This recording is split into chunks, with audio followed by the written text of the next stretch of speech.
Now, as I was telling you all as someone else, rather than me telling a story, our producer Merrilee is going to get up and tell a story. Please welcome to the stage, Merrilee!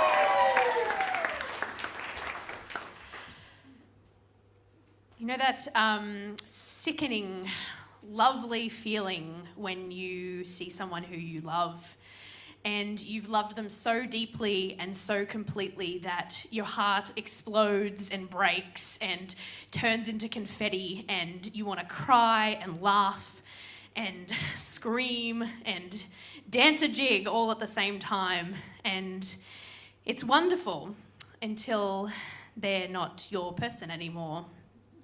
And then the next time you see them, and it's been a year since you last saw them and you haven't spoken about how badly it ended, and you see them and you can't escape them because you're in a small room at a show together and you didn't know that they would be there.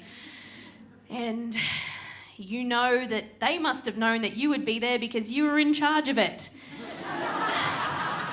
So obviously they wanted to see you and they somehow couldn't be bothered contacting you in the intervening 12 months to say, I'm sorry. And you bolt out of that room as soon as the show is done and go to the toilets and panic because you're not sure how to look at them without crying. And you're being a professional tonight, so it's not a great place to be weeping. So I sat there in the bathroom for a little while and figured out what I would do, because I figured there were two options. I could either take the terrifying risk of putting my heart in my hands and going and speaking to this person who had broken it very badly, or I could run away and go home. Which is really what I wanted to do, so much so that I left the toilets and snuck out through the front door and bolted down the street because I was like, yes, avoiding that awkward situation. But then, as I was running down the street to try and get far enough away to book an Uber so that I wouldn't have an awkward exit interaction, there was a tiny part of me that said, Merrilee, is this the person that you want to be? You know, you speak to other people about being wholehearted, about taking risks, about being honest and authentic. And here you are running away from what could be a really honest moment. So in that moment, I decided that I was going to be brave, even though I didn't know how and I didn't know what was going to happen. But all I knew is that the person I wanted to be was a brave person. And so I went back and I found the person in the bar and I went up and said, this really hurts my heart seeing you.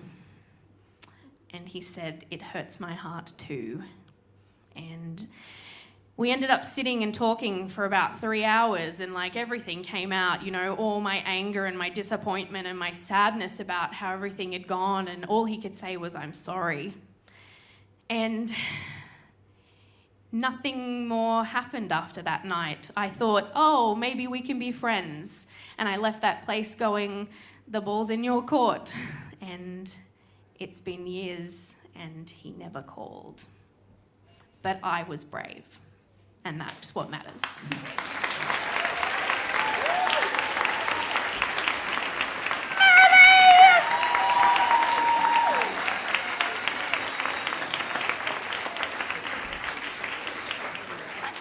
I love that you have such a producer's brain that you were like, okay, I've got to get far enough away to book an Uber so that I'm not standing out in front where he might see me. Like, you're just so organised. I love that about you. Love that.